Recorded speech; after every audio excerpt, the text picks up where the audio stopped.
Students, आज हम सरकारी आय या लोक आगम के विभिन्न स्रोत सोर्सेज ऑफ पब्लिक रेवेन्यू के बारे में जानेंगे। कल हमने लोक आगम का आशय, लोक आगम का वर्गीकरण, इनके बारे में जाना था। आइए शुरू करते हैं आज का टॉपिक, सरकारी आय या लोक आगम के विभिन्न स्रोत। टेलर द्वारा किए गए लोक आगम के वर्गीकरण के आधार पर लोक आगम के प्रमुख स्रोत निम्न प्रकार हैं: कर, वाणिज्यिक आय, प्रशासनिक आय तथा उपहार और अनुदान। कर यानी टैक्स वर्तमान समय में लोक आगम का प्रमुख स्रोत कर है। इसको परिभाषित करते हुए प्लेहन ने लिखा है, कर सामान्य धन के रूप में दिया गया वह अनिवार्य अंशदान है जो राज्य के निवासियों को सामान्य लाभ पहुंचाने के लिए किए गए व्ययों को पूरा करने के लिए प्राकृतिक अथवा समामेलित व्यक्तियों से लिया जाता है। सेलिगमैन के अनुसार कर एक व्यक्ति का उन व्ययों को पूरा करने के लिए सरकार को एक अनिवार्य अंशदान है जो सामान्य हित के लिए किए जाते हैं तथा जिनका संबंध कोई विशेष लाभ प्राप्त करने से नहीं होता। डाल्टन के शब्दों में कर एक अनिवार्य अंशदान है जो किसी सरकार द्वारा लगाया जाता है और जिसका करदाता को बदले में प्राप्त होने वाली सेवाओं की मात्रा से कोई संबंध नहीं होता। फिलिप ई. टेलर कहते हैं, कर सरकार को किया गया अनिवार्य भुगतान है जिससे करदाता किसी प्रत्यक्ष लाभ की आशा नहीं रखता। कुल मिलाकर सरल शब्दों में यह कहा जा सकता है कि कर एक अनिवार्य भुगतान है जो सरकार व्यक्तियों से, जो प्राकृतिक या समामेलित हो सकते हैं, सामान्य अहित की दृष्टि से प्राप्त करती है और इसके बदले करदाता को कोई प्रत्यक्ष सेवा, सुविधा या वस्तु प्रदान नहीं की जाती।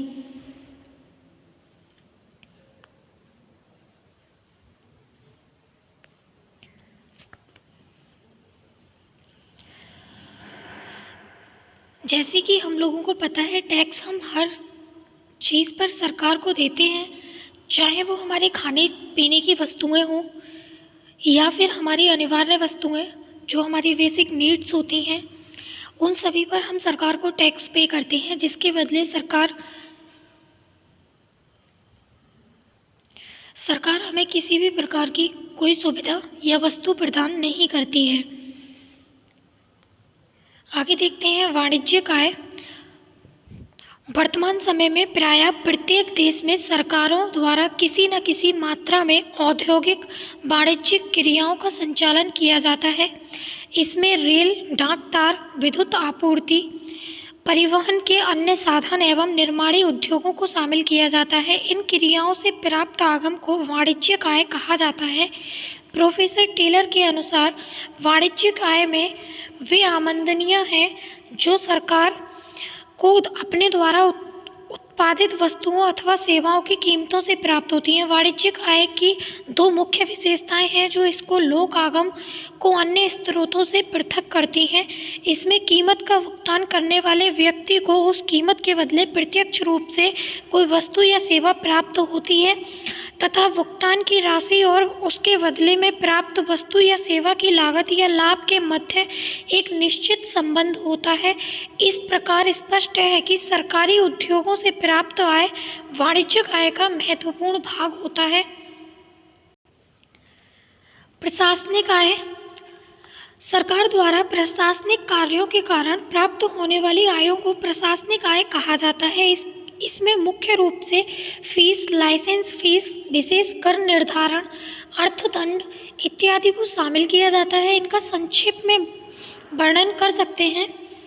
फीस को परिभाषित करते हुए सेलिगमैन ने लिखा है कि फीस उस भुगतान को कहते हैं जो सरकार द्वारा सामान्य हित से प्रदान की जाने वाली प्रत्येक आवर्ती सेवा की लागत को अदा करने के लिए दिया जाता है। फीस का भुगतान करने को एक ऐसा विशेष लाभ पहुंचाती है जिसको मापा जा सकता है। इसकी कुछ मुख्य विशेषताएं हैं। फीस का भुगतान सरकार द्वारा की जाने वाली किसी व्यापारिक सेवा के लिए नहीं बल्कि सरकार द्वारा प्रदान की जाने वाली प्रशासनिक और न्यायिक सेवाओं के लिए किया जाता है। फीस में जैसे को तैसा का संबंध रहता है, क्योंकि फीस का भुगतान उन्हीं व्यक्तियों द्वारा किया जाता है जो फीस के बदले मिलने वाली सेवा को प्राप्त करना चाहते हैं। फीस के बदले उसके भुगतानकर्ता को प्रत्यक्ष लाभ के साथ ही इसमें सार्वजनिक लाभ का उद्देश्य भी निहित होता है। लाइसेंस फीस सरकार को उन अवस्थाओं में प्राप्त होती है जबकि सरकारी अधिकारी स्वयं को कार्य अथवा सेवा न करके अन्य व्यक्ति को कार्य करने की अनुमति प्रदान करता है या कार्य अथवा सेवा करने का अधिकार सौंप देता है। उदाहरण के लिए दवाई की बिक्री करने की अनुमति प्राप्त करने के लिए दी जाने वाली लाइसेंस फीस की विशेषताओं में सरकारी नियमन और नियंत्रण का अंश भी रहता है। विशेषकर निर्धारण: जब सरकारी व्ययों के कारण किसी व्यक्ति की संपत्ति के मूल्य में वृद्धि हो जाए तो इस वृद्धि पर सरकार द्वारा लगाया जाने वाला कर विशेष कर निर्धारण कहलाएगा। उदाहरण के लिए सरकार किसी गांव में नहर खुदवा दे और उसमें वहां की कृषि भूमि के मूल्यों में वृद्धि हो जाए तथा इस वृद्धि पर सरकार कर लगाए तो इसे विशेष कर निर्धारण कहा जाएगा। विशेष निर्धारण की उन्नति लेवी या विकास लेवी के नाम से संबोधित किया जाता है। विशेष कर निर्धारण की मुख्य विशेषताएं इस प्रकार हैं। यह किसी विशेष के विकास की लागत को पूरा करने के लिए लगाया जाता है। यह विकास सामान्य हित में किया जाता है। इस विकास के फलस्वरूप संपत्ति के मूल्य में वृद्धि होती है। इसका भुगतान अनिवार्य होता है तथा यह भुगतान सामान्यतः प्राप्त लाभ के अनुपात में करना होता है। अर्थदंड और जुर्माने: सरकारी आय के इस स्रोत का उद्देश्य अनुचित या नियमों के विरुद्ध कार्य करने के लिए दंड देना और अपराधों पर नियंत्रण करना होता है। प्रशासनिक आय में उपयुक्त आयों के साथ ही जमानत या संपत्ति का जब्त होना और मृतक के उत्तराधिकारी न होने पर उसकी संपत्तियों की प्राप्ति से आय भी शामिल की जाती है। अनुदान एवं उपहार: अनुदान में वे आय शामिल हैं जो सरकार द्वारा किसी विशिष्ट कार्य को किसी विशिष्ट प्रकार से पूरा करने के लिए वित्तीय सहायता के रूप में दी जाती है। यह सहायता राशि प्राप्त करने वाली सरकार के लिए आय होती है। भारत के राज्य सरकारों को केंद्रीय सरकार से और स्थानीय सरकारों को राज्य सरकारों से अनुदान की प्राप्ति होती है। उपहारों में व्यक्तियों या संस्थाओं से प्राप्त दानों या ऐच्छिक अंशदानों को शामिल किया जाता है। यह राशि प्रायः युद्ध, प्राकृतिक संकट या विशेष राहत कार्यों के लिए प्राप्त हो जाती है। वर्तमान समय में अंतर्राष्ट्रीय संगठनों एवं विदेशी सरकारों में भी अनुदान एवं उपहारों की प्राप्ति होती है।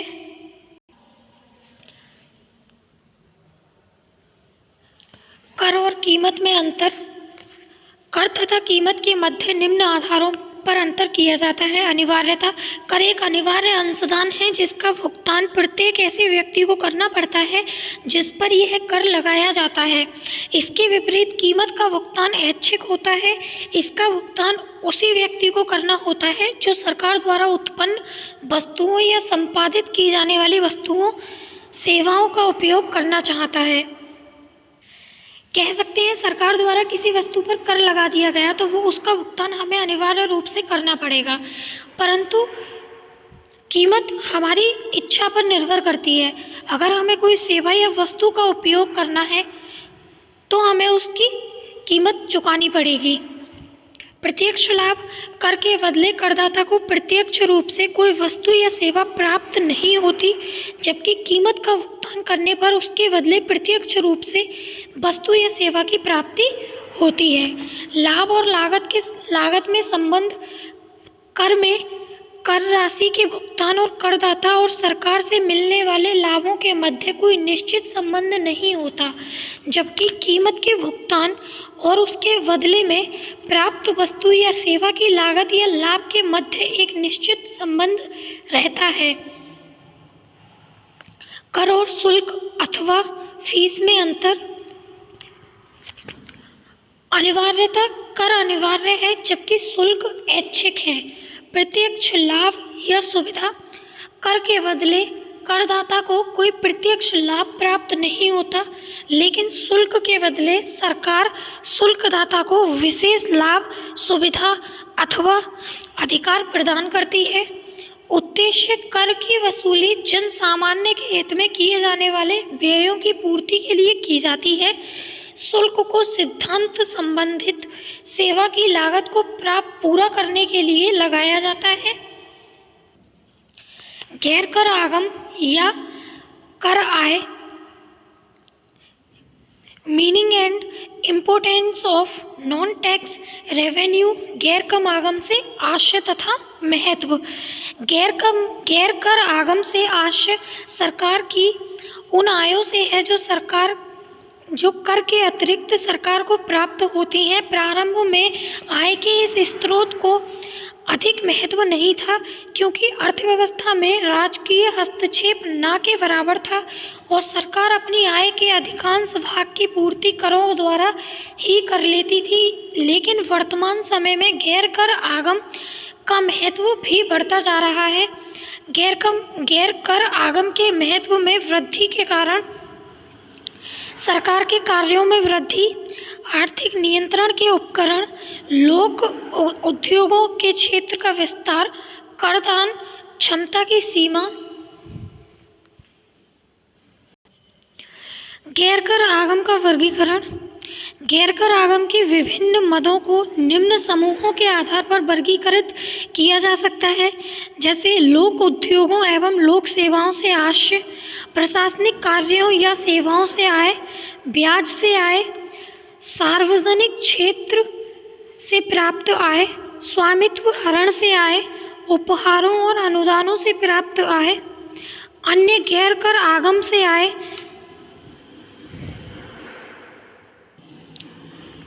तो स्टूडेंट्स, आज हमने सरकारी आय या लोक आगम के विभिन्न स्रोतों के बारे में जाना, जिसमें कर, वाणिज्यिक आय, प्रशासनिक आय तथा उपहार और अनुदान शामिल थे।